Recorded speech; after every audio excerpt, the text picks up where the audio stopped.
Ya, assalamualaikum warahmatullahi wabarakatuh. Kita masih di saungnya AJB Bird Farm dan AJB Online Shop ya, toko online teredan di Tangerang. Ini tadi kita ngobrol ngaler ngidul, saya dapat daging nih dari ilmu yang Om Rudi kasih terkait banyak mungkin teman-teman yang khususnya mungkin pemula yang sekarang lagi cari gacoan gacoan lapang, tapi belum ketemu nih settingannya, terus digantang kok nggak sesuai sama yang diharapin. Setelah dibahas ngobrol sekilas tadi sama Om Rudi, ternyata benar juga gitu. Hal ini juga kita alamin ya, saya, Om Rudi, Om Suprani, termasuk Om Edi sendiri juga mengiyakan apa yang Om Rudi tadi sampaikan. Jadi gimana Om? Ya kalau mau fokus ke lapangan, beli burung bahan itu capek. Artinya kita bukan ngecengin burung bahan juga ada yang bagus. Betul. Cuma intinya kan prediksi hitungannya tuh gimana ya? Terlalu beresiko. Akhirnya ngirit, akhirnya malah boros ujung-ujungnya. Memang ngalamin kayak gitu? Bukan ngalamin lagi, sering. Akhirnya waduh, bilang ini mah membengkak. Terus kecewanya lagi kan, pas digantang burung pelanga pelongo aja, bikin jengkel. Nah ini terkait tips memilih mungkin ya, nggak banyak orang tahu ya. Mungkin kalau yang sudah lama main burung kayak ya kita bukan jago lah ya, kita nggak ngerasa jago ya. Hanya mungkin beda antara yang baru mengenal murai dengan yang sudah lama ya, karena sekolahnya mahal. Saya habis berapa, Om Rudi habis berapa untuk bisa mengenali karakter murai. Artinya gini, untuk kita mungkin yang udah lama, ngelihat burung aja sekilas sudah tahu nih burung arahnya akan kemana nanti ya. Tapi mungkin untuk teman-teman yang baru, ada burung murah. Burung murah bukan berarti jelek ya Om ya? Bukan berarti jelek. Burung mahal pun belum tentu bagus gitu kan. Yang harus teman-teman tahu adalah karakter. Nah ini tips dari Om Rudi tadi terkait milih burung bahan. Ya seperti itu gitu kan. Nah mungkin tipsnya apa nih Om buat teman-teman yang memang pengen punya gacoan di lapang? Tipsnya, kalau pengen buru-buru ke lapang, ya cari minimal burung prestasian lah ya. Burung prestasian aja dipegang sama kita itu kan artinya butuh proses. Betul. Itu burung prestasi, apalagi burung bahan, kan begitu. Kita pengalaman beli burung prestasi sampai setahun baru ketemu settingannya. Padahal mah dikasih sama yang pemilik awalnya. Itu prestasi, setelannya dikasih semua. Setelan dikasih. Penyebabnya apa bisa kayak gitu Om? Penyebabnya burung itu kan beda-beda karakter. Ada yang memang burung itu di tangan siapapun nggak ngebos intinya kan, ada. Tapi kalau kebetulan yang dapat yang ngebos itu susah, harus ada chemistry dulu kita sama burung itu. Nah itu dia chemistry yang paling penting gitu ya.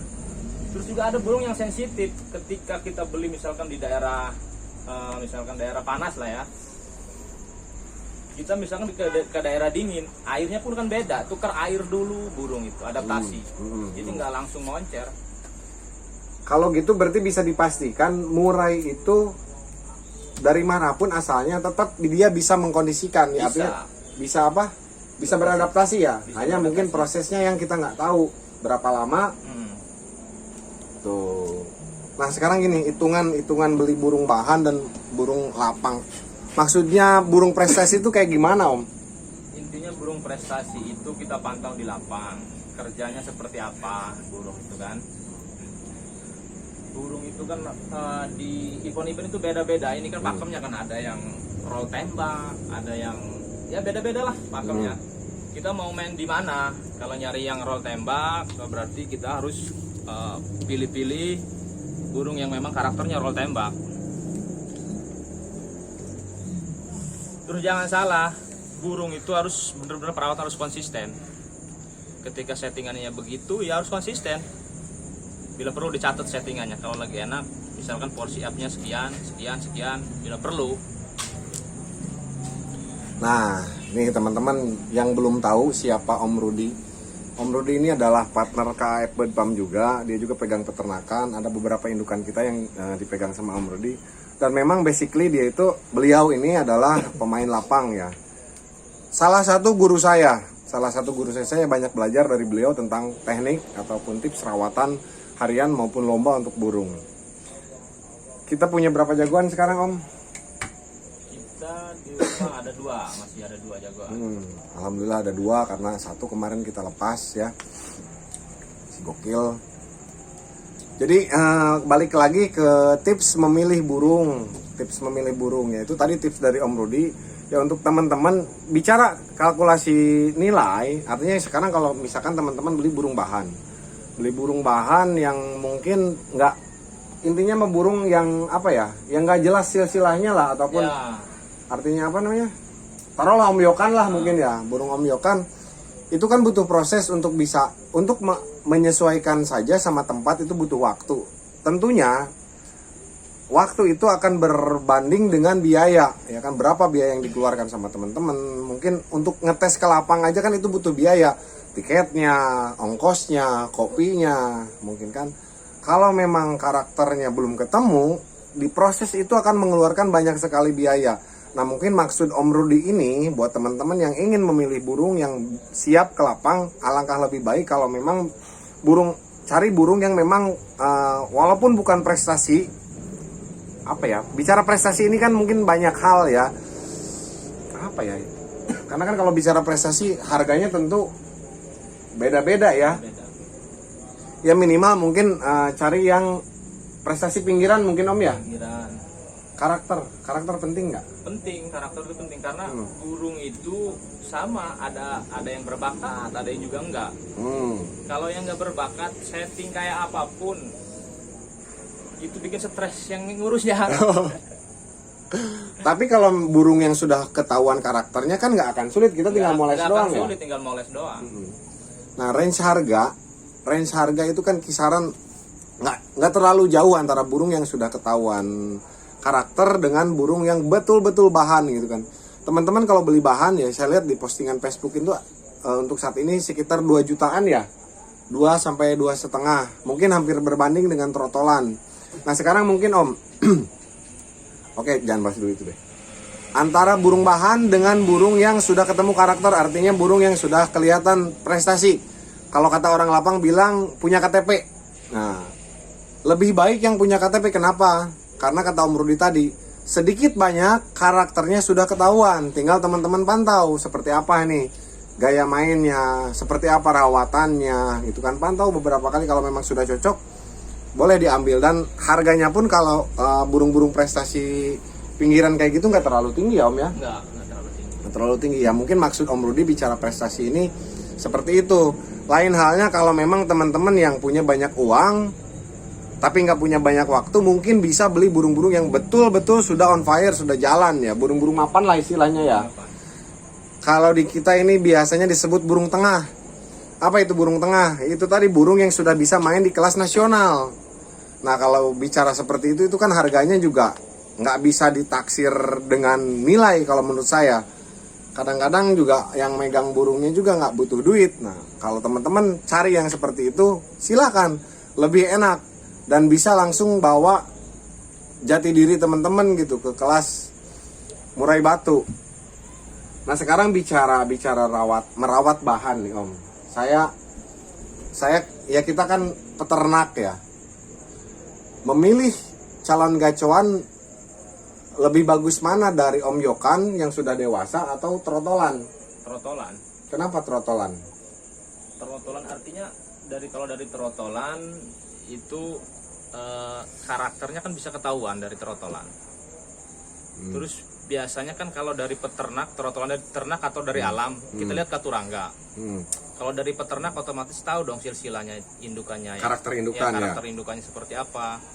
Karena burung itu, unggas khususnya itu biasanya nggak jauh dari indukannya, ibu bapaknya.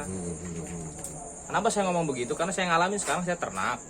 Ibu bapaknya seperti itu, gaya mainnya itu nggak jauh, keanakannya juga begitu. Kalau isian memang perlu, tapi bukan maksudnya misalkan bapaknya isian tembakan cililin ataupun karakternya ngerol lah. Ya. Apakah keanakannya juga tipikalnya? 99%. Oh sama. Nah, jadi pengenalan karakter terhadap murai kita bandingkan antara muda hutan yang biasa disebut muda hutan. Sebetulnya saya sama Om Rudi yakin murai yang sekarang di label muda hutan itu bukan muda hutan, benar nggak Om? Bener. Benar. Perbandingan antara kita beli muda hutan yang di label muda hutan dengan trotolan dari peternak, lebih baik trotolan dari peternak mungkin. Tapi yang harus jadi catatan adalah cari peternak yang memang bisa menjelaskan karakter indukan. Tuh. Karena tadi kata Om Rudi bilang 99% karakter indukan itu akan turun ke anakannya. Tinggal pola rawatnya kita. Nah, dan harus konsisten gitu. Jadi main murai ini nggak bisa apa ya? Nggak bisa asal-asalan lah. Kalau memang mau terjun ke lapangan, nih. Sama perawatan murai, perawatan trotolan masuk akal. Apa Om? Perawatan trotolan. Trotolan gimana maksudnya? Suhunya nih suhu. Ini saya juga dapatnya dari guru nih. Oke, nah sekarang kan bicara tadi tipsnya memilih untuk gacuan lapang. Yang pertama, teman-teman kalau memang mau lebih cepat beli bahan polesan ya yang memang sudah punya KTP lah atau punya piagam. Tapi sebelum teman-teman putuskan ambil, pantau dulu karakternya seperti apa. Yang paling penting dalam merawat murai adalah mengenali karakter. Jadi kalau sudah ada tiket, saya yakin 50% karakternya sudah ketahuan. Dan kalau misalkan mau beli trotolan dari peternak yang bisa menjelaskan karakter indukan, artinya sebagian besar teman-teman sudah mengenali karakter dari calon gacuan yang teman-teman rawat. Tinggal rawatannya yang dimaksimalkan. Nah sekarang nih Om, tips dari Om Rudi terkait rawatan trotol agar sesuai ekspektasi seperti apa harusnya Om? Jadi yang namanya trotol itu dia masih butuh banyak vitamin lah istilahnya. Perlu banyak nutrisi. Ya. Jadi jangan takut-takut untuk F-nya, gejor aja terus, banyakin. Jangkriknya, krotonya, ulet hongkongnya kasih. Jadi ketika dia dewasa mau setting kenceng nggak kaget. Biasanya ada burung yang ngelowo atau oper birahi itu biasanya di pengalaman pribadi ya. Tahu orang lain mah pengalaman pribadi kalau setting rendah dari trotol ketika setting tinggi itu nggak bakal stabil. Betul. Nggak bakal stabil. Terus dari proses pergantian bulu kalau kita jor F-nya itu lebih cepat. 5 bulan itu udah ganti bulu. Penggunaan pur protein tinggi gimana Om? Nggak masalah kalau masih trotol, nggak masalah. Ntar kita lihat karakternya dia kuat nggak ntar nih kalau habis trotol lepas trotol kita coba sebulan sekali ke lapang. Coba sebulan sekali. Boleh ya lepas trotol boleh dites. Boleh, cuman jangan terlalu sering. Maksimal itu sebulan sekali lah. Sebulan sekali. Maksimal itu ya. Maksimal. Nah, jadi itu kurang lebih kan rawatan saya dengan rawatan Om Rudi sama karena kita seguru seilmu ya. Itu versi kita, termasuk versinya Om Medi. Ini yang punya si Blorok nih. Dari power juga beda. Kalau setting itu tinggi dari trotol, powernya beda. Nah tadi menarik itu terkait ngelowo. Ngelowo ini menurut Om Rudi bawaan atau pola rawatan yang salah? Ada yang bawaan, ada yang pola rawatan salah. Kalau yang bawaan itu yang susah sudah susah disembuhin yang bawaan. Itu udah karakter indukan berarti ya. Karakter indukannya yang seperti itu ya bawaannya juga ke anakannya seperti itu. Nah, kalau terkait rawatan yang salah, apa? Maksudnya gimana, Om? Ya dari trotolnya itu F-nya rendah, giliran mau ke lapang dirubah setting tinggi, akhirnya burung ya begitu. Oke. Nah, nggak stabil. Jadi, untuk teman-teman yang saat ini merawat trotolan, jangan pantang IF. Jor aja, khususnya mungkin kalau saya jangkrik ya. Kalau Om Rudi tadi lengkap. Saya juga dapat ilmu dari beliau.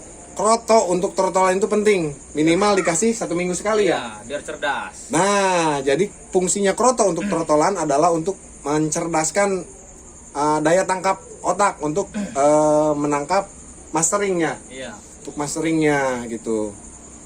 Ya nggak beda jauh sama manusia. Itu kan namanya mas trotolan itu kalau ke orang kan balita ya. Dia masih masa pertumbuhan. Betul.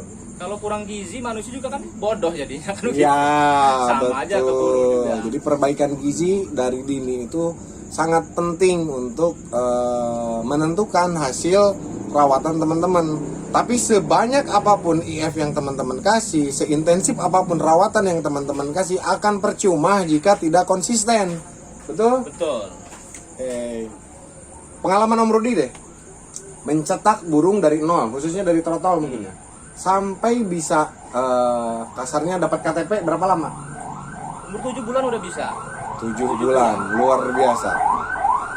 7 bulan sudah bisa tahu karakternya. Alhamdulillah, mungkin ternakan-ternakan kita juga udah banyak yang apa ya? Banyak yang memuaskan teman-teman yang megang ya. Tapi harus kontrol juga. Kalau burung muda jangan dijor. Karena pengalaman pribadi juga, burung muda karena nafsu, burung enak, akhirnya rusak. Nah iya, benar. Rusak. Jadi gini nih, ada Maaf, kalau saya sih ada tambahan nih. Kalau saya sih pakai ini nih. apa itu Om? Ini mood booster. Oh, fungsinya buat apa Om? Wah, ini penggacor seketika. Penggacor Buat seketika. trotolan juga bisa. Luar biasa. Intinya mood booster itu kan untuk supply tenaga ya Om ya? Betul. Betul ya, itu tadi IF khususnya jangkrik adalah nutrisi yang bisa mendongkrak stamina dengan cukup bagus. Nah, kalau memang mau instan ataupun mau cepat di saat urgent, boleh pakai mood booster ya Om ya? Iya. Aman nggak Om? Sepengalaman Om ini? Aman, sangat aman. Nggak ada efek samping? Nggak ada efek samping. Burung dijamin jos pokoknya. Oke, Masya Allah, luar biasa ya. Oke, tadi sampai mana Om?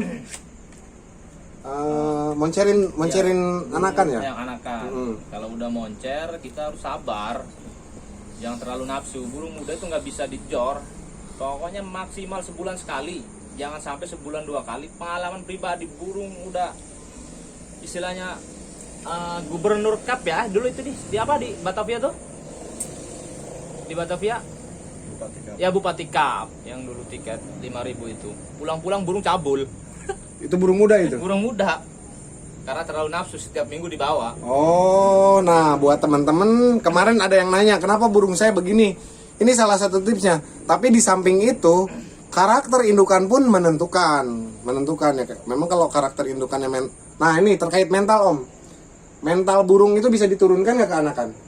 Sangat bisa. Sangat bisa. Sangat bisa. Jadi kalau mental bapaknya kurang bagus, misalkan gini nih, bapaknya terahnya nggak jelas nih, tapi si betinanya punya darah bagus, itu hasil anakannya gimana? Bisa bagus karena Bisa bagus. kalau unggas itu kan 70% dari betinanya. Oh. Dari betinanya. Tapi yang lebih mantap sih bapaknya bagus, ibunya bagus. Nah, jangan kebalik ya. Banyak sekarang teman-teman yang nernakin mungkin bapaknya jagoan, betinanya asal-asalan. Ini proses untuk bisa menentukan anakannya bagus atau tidak. Bagus atau tidak ini sangat lama ya. Ini tips, ini isinya daging semua ya. Saya akan share ke teman-teman pola rawatan yang kita bertiga lakukan ini sudah sudah bisa meyakinkan, artinya sudah bisa dijamin berhasil. Ini buktinya. Ini trofi-trofi kita yang di sini doang nih. Nah, bukan kita nggak berani sombong. Hanya ilmu yang kita punya sangat akan bermanfaat sekali jika kita bagikan. Nah, mudah-mudahan video kali ini bisa bisa memberikan pandangan baru buat teman-teman yang khususnya mungkin sedang pengen punya gacoan. Ini tips dari kita ya, kalau memang mau cepet ambil burung yang sudah mapan, artinya burung yang sudah jalan, tinggal gantang aja, atau mungkin bisa cari bahan polesan burung yang baru ketahuan karakternya, yang baru prestasi itu ya Om ya, yang tadi Om bilang 7 bulan untuk bisa mencetak trotolan sampai jadi prestasi. Nah yang ketiga mungkin silahkan teman-teman ambil trotolan dari peternak yang memang bisa menjelaskan karakter indukan. Artinya ketika teman-teman rawat anakannya, teman-teman nggak akan melenceng jauh dari jalur. Kasarnya gini, kalau teman-teman misalkan nih si karakter indukan ini ngerol, akan sangat percuma jika kita mastering pakai tembakan. Iya. Nah itu di sini pentingnya, gitu kan, karena akan mempermudah teman-teman untuk bisa mencetak burung yang teman-teman inginkan gitu loh. Nah saat ini kita bertiga lagi fokus nyetak burung dengan fighter dan durasi. Istilahnya kalau bahasa keren sekarang murai koslet tuh. Coba bayangin, murai koslet, luar biasa. Makanya kita cetak gen-gen dari seri F saat ini. Kita mulai cetak gen-gen dari seri F itu untuk mengejar fighternya ya Om ya. Tetap kita ambil durasi dari Medan dan Lampung. Apalagi ya? Apalagi kira-kira Om? Terkait cari gacoan nih, apalagi nih kira-kira? Katurangga penting juga turangga. Nah, katurangga itu adalah kesempurnaan bentuk badan ya. Untuk badan. Artinya kan kalau apa ya? Kayak gimana sih?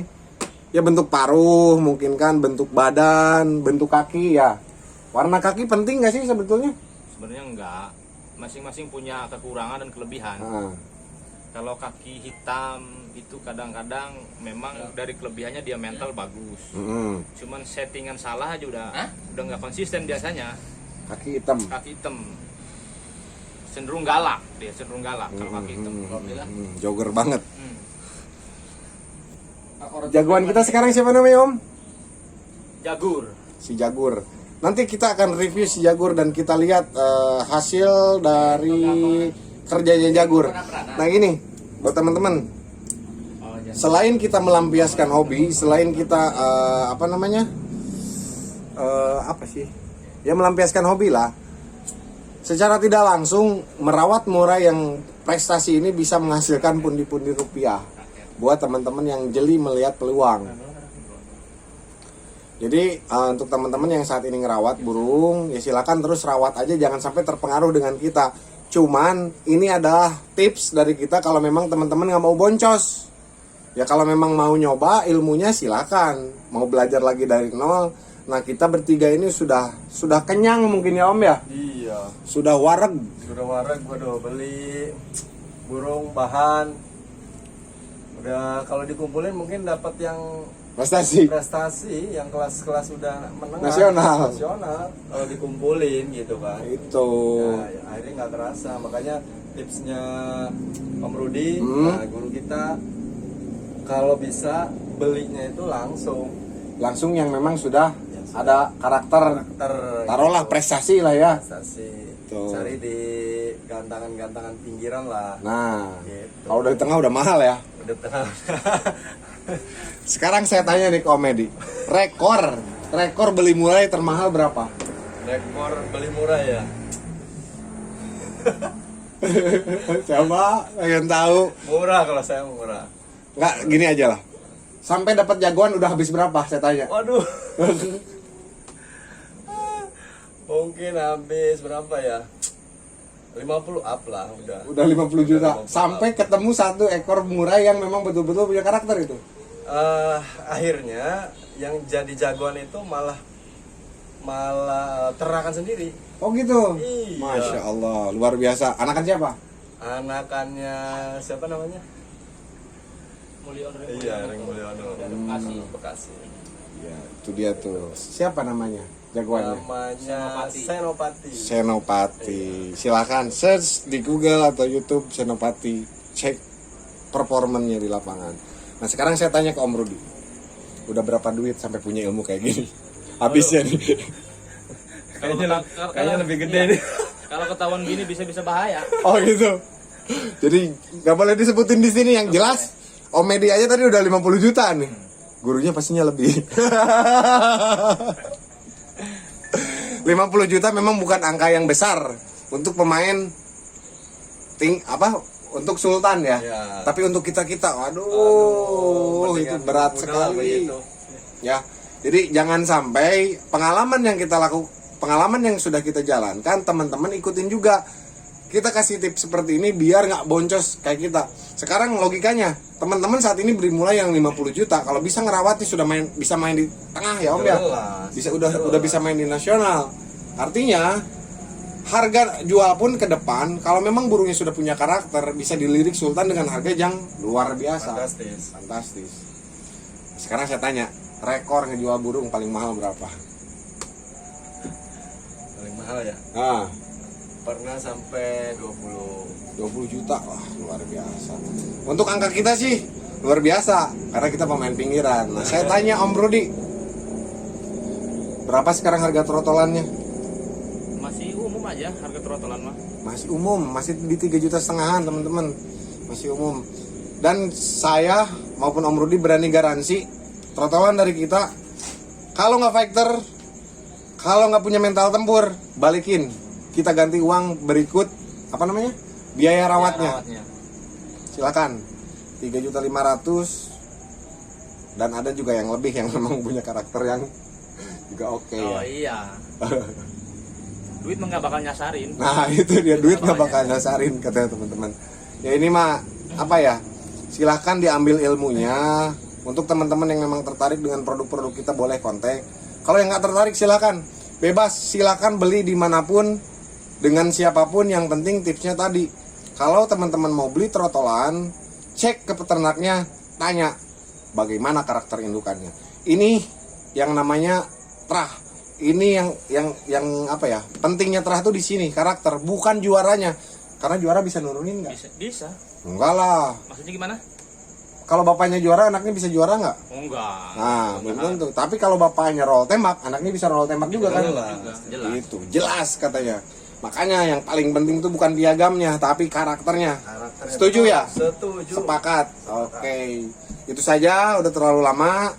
Salam sukses KF Bedpam. Jangan lupa subscribe dan jangan di skip iklannya. Assalamualaikum warahmatullahi wabarakatuh. Dadah.